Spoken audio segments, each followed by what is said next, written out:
Okay, here we are back up by the house now. Well, on my property where we are now, we're pretty well self-sufficient. We produce all of our own power and everything. This is part of emergency preparedness. I'm not saying everybody can go right out there and do it. And it takes time. Took me time. Took me about 5 years to get myself set up good.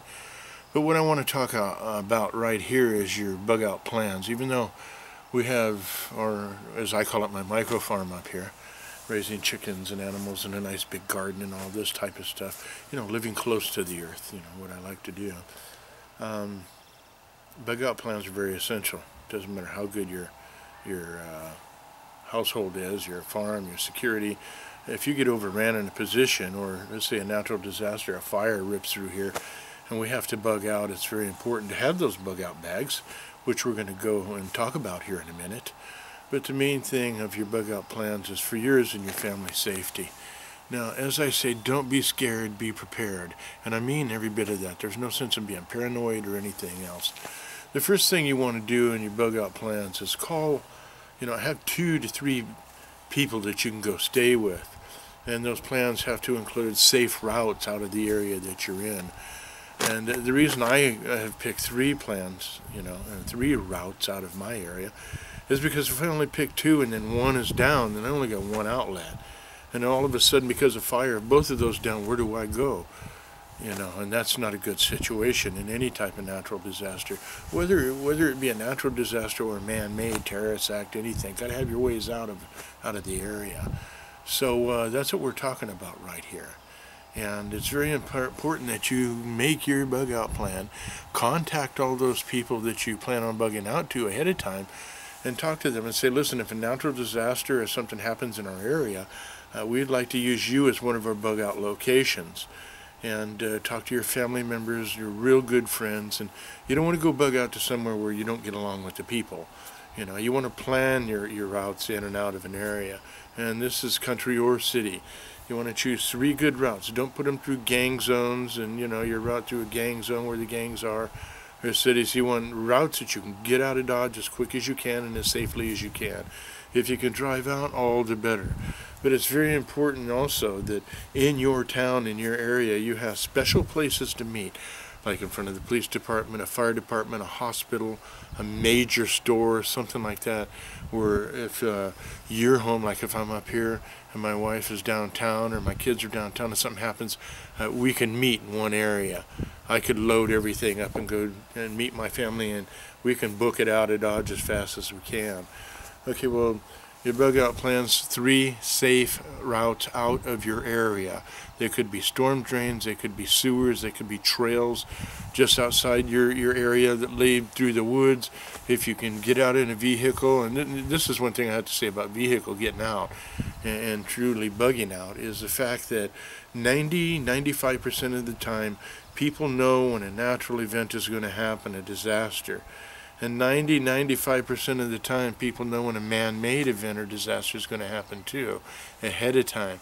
So if you can bug out ahead of time and get to your location, one of your 3 bug out locations, primo, all the better for you. You're paying attention to what's going on in your environment and the world around you, and you're looking for the safety of yourself, your loved ones, and your friends, friends and family, as we say.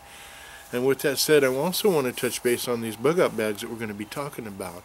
Now, you know as well as I do, we have men, women, teenagers. I mentioned this in the beginning of the introduction. And babies. A baby bug out bag can be a backpack you put on also, just another one you can throw over your shoulder. But the good thing about the bug out bags is people can put what they want in them. Now, we're going to go over what I have in my bug out bag. My bug out bag, the serious bug out bag, took me only a couple months to go get, and very few things over it in there cost $5, right on down to all the food items, everything else. What cost me more was a little handheld radio, a flashlight, and a good knife. And that's about it. Everything else I got at flea markets, garage sales, secondhand stores, dollar store, Dollar Trees, whatever those stores are that you can buy things for $1. Those things, WhiteCrow, local drugstores and stuff like that, mom and pop operations. A lot of the small stuff that I got in there is in your travel section of any store. And there's smaller amounts of shampoos and things of this that you need. But you'll see that as we go on. So on your bug out plans, make sure you have 3 areas out. Make sure they're safe areas. Have no less than 3 to 4, I would say 4 locations in your town. So if your family is in town, some of you, and some of you, let's say like us out here in the country, and you're out here, you're going to have a time period. If you know something's going to happen, you need to meet up downtown because they can't make it up here because of a fire or a bridge falling or something, then you have to go to them, and that's what you want to do.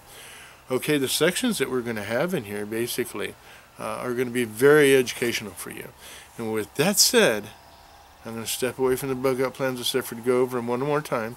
Have 3 routes out. Have 3 locations you can go to. Call these people previous, like right now, if you have them on your list. And also, call them just before you bug out. When you grab your bags and everything ready to go, that's essential. And another thing in your bug out plans is this. Personal security. Make sure that you have your personal security devices. Don't have anything illegal, or if you get stopped by law enforcement and they check your equipment and you have something illegal, you're going to set your time out in that emergency situation in jail while the rest of your family or your friends go do what they need to do to survive. Okay, everybody needs a job in the bug out plan.